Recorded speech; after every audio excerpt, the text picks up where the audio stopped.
Hey, my DIYers, I guess you're back. We did part one already of talking about how your DIY relocation experience could be costing you thousands of dollars just by making so many mistakes before you go. So I have talked about it in part one. So if you haven't seen that video, after you finish this one, go and watch that one. Those are the mistakes that happen and can cost you lots of money simply because you just didn't even know. Today, I want to talk to you about the mistakes that you could be making after you land in the country. And these also are some hidden costs, some things that we're not really thinking about, some blunders that we could make. And a lot of them are decisions that if we just had a little bit more information, we probably would have avoided this thing. The first thing I want to talk to you about is buying in the wrong neighborhood.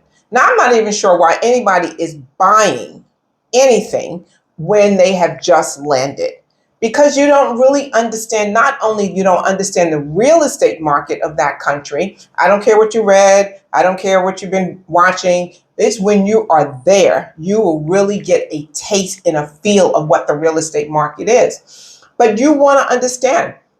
If you watch our video when we talked with Natalie, our real estate expert, she talked about the big differences that happen in Spain. If you come to this market here, in in Panama, what you will find is these buildings are packed with for sale signs from investors.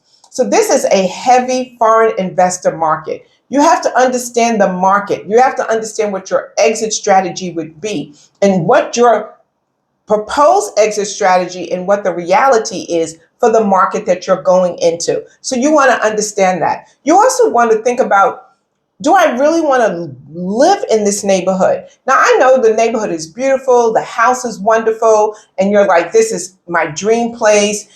But my question is that neighborhood where you are going to be spending most of your time?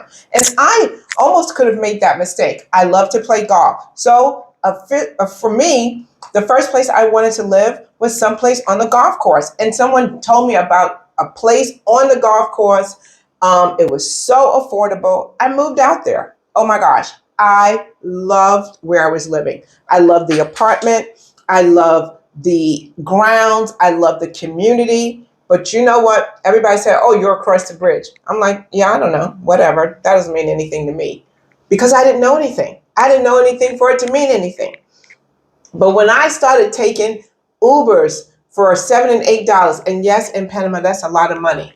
And I had that $400 Uber bill, I realized, oh no, I don't want to live out here. Could you imagine if I had already purchased that place? And I learned that because I was living there. I was now finding out what my routine was, where I was spending most of my time. And now the neighborhood that I live in, I walk to a lot of the outings that I would do. I can walk to church. I can walk to the supermarket. I walk to the doctor's office. So that is because I now live in the neighborhood of where my life is existing. That is why buying quickly is not a great idea. You don't want to find yourself buying something and having a very difficult time of getting rid of it. So don't make that mistake. The other mistake I see is people make multiple scouting trips. You know how much money you are wasting doing that? Okay, I'm not telling you wasting money. Who am I? It's not my money. You're not wasting money. But you know how much money you're spending making multiple trips, especially when these trips are not necessarily with intention and informing. And what happens is people are making these trips over and over again. What are they looking for? I don't know. Do they know what they're looking for? Right? They're trying to gain confidence. And what I find is a lot of people are looking for a risk-free relocation. It doesn't exist. It's a risk. It is absolutely a risk. And what you have to do is ask yourself, am I a risk taker? How much risk am I willing to expose myself to? But going back and forth, hanging out and everything is not really helping you to reduce your risk. I see things like people, well, every time they come and they live in a different part of the city. It's the same city. It's really the same city, right? Yeah, living across one side of the bridge, especially here and another side. I think about when I was living in Nigeria. Oh, okay. When I first was going to move there, I was going to live in a big city and then we might wind up living somewhere a little further out. that what I would love to live in the big city, but it was crazy expensive. And the schools were a lot better where we wind up living. But I didn't need to go back and forth. Like whatever your decision is, all that going back and forth is really not helping you. It's probably, and this is what I hear people say, oh, I want to live over here now because I heard this about this. Is giving them more and more information, but it's not helping them and leading them to a decision. Because if they knew what they actually were looking for, then when they would look for that thing, but they're searching and searching and searching. But I think it's because people are looking for a risk-free relocation. It doesn't exist. The other thing I see where people are spending lots of money unnecessarily is you sell everything, and then when you get to your country, you got to buy it all over again. You sold the very things that you're going to need when you land.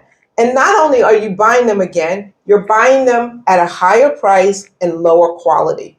So think about before you move how you can hold on to some of those things that you may need on the other side, whether you're moving into a furnished place or an unfurnished place, or maybe should you take your things with you. So that is some of the things that you do on your research. So if you want to do that person who wants to do your relocation trips 4 or 5 times, go to the furniture stores and find out how much furniture is costing. Go to the houseware stores and find out how much the dishes are costing, how much cutlery is costing. Go and find out how much sheets are costing and mattresses.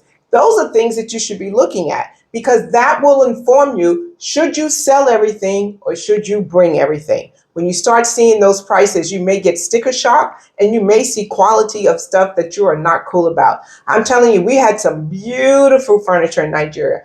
Beautiful furniture. You know, I am still using some of that furniture in my home in the United States till today.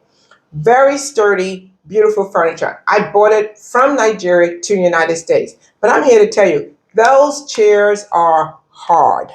The cushions that they use, they're not very soft.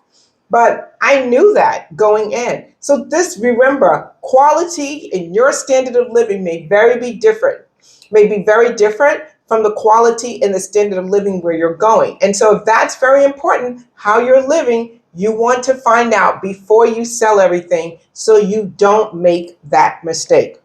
Another mistake I see people do is with their immigration and employment. Immigration, let's say this. One, you don't understand what your visa allows you to do and not to do. So you're like, hey, I'm here, I'm permanent, I have my quote unquote green card. But what does that allow you to do? What does it allow you not to do? Can you open a business? Can you work? Can you volunteer? You have to understand that because you can find yourself sitting in a jail cell simply because you didn't even understand the limitations of your visa.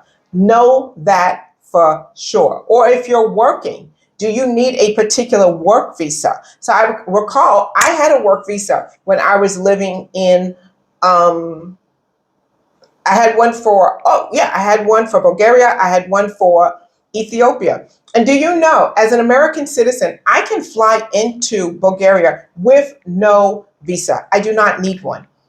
But because I was there on business, I needed to get a visa because they wanted to know that I was in that country and I was in that country to do business. And so therefore you want to understand when you're a tourist and you are a resident, there are 2 different ways sometimes of even entering the country. You have to also understand that sometimes you're coming in with one-way tickets and they're like, no, ma'am, where's your, do you live here? What do you have to prove that you live here? So all of these things you want to make sure you consider that you understand what your immigration rights are. And you know what? I kind of talked a little bit about all this advice that we get on the first social media platforms in the first video, but I want to talk about a little bit about that when it comes to immigration.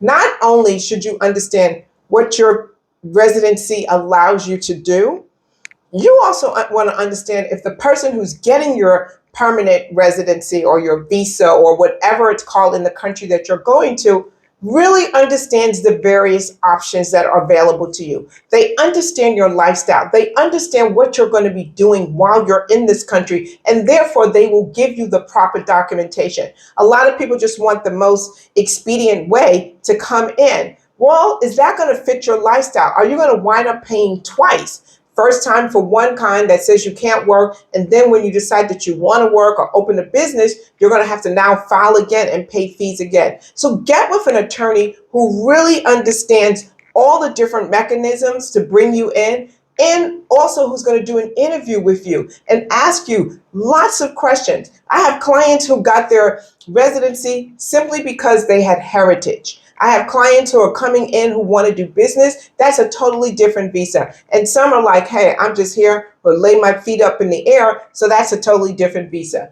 Understand what applies to you, not from what the little rheumatoid is telling you, but because you talk to an attorney who has a full portfolio and understanding of the immigration laws of their country.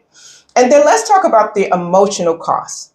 The emotional cost of just, oh my gosh, of putting this whole thing together. It is really challenging.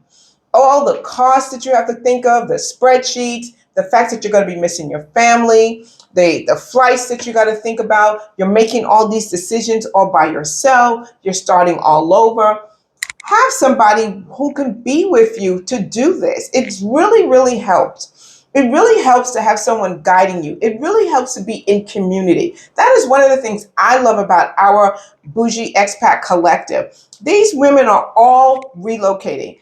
Different places in the world, Italy, Colombia, Panama, Ghana, but they all have something in common. They are leaving their comfort zone and going out. That community takes down the pressure, the stress, because they can now share some of the stuff they're going through. They're learning from each other. They're finding out that, oh, this is how you communicated this to your family. Oh, this is what I did. So this community of people who also you can be in community with, who are also moving, is so very, very important. I know you're a DIYer, you're going to do it yourself, you're going to do it your own, but take this information and use it in your relocation experience. If you're going to do it by yourself, please think about the things that I told you so you don't have to pay extra where it's not necessary. You don't want to throw away money. Already, relocation is not a very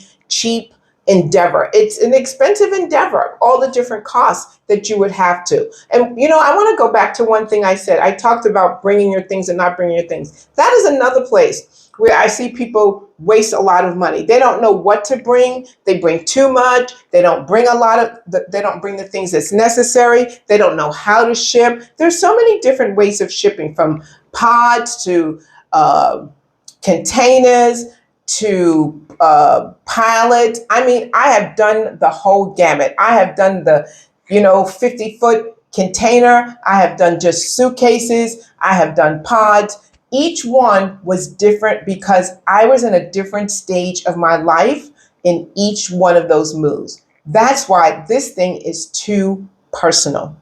It is too personal. So I hope you learned something in these last 2 days. I'm Sable, your bougie girlfriend. I am doing my best to keep it real with you. I want you to move. I want you to have an elevated exit. And I don't want you to be wasting money. If community sounds something that's important to you, then join us. Come and join us in the Bougie Expat Collective. I have left in the video description a link. Reach out to me. I love to hear from you, and I love to guide you on this trip. See you next time.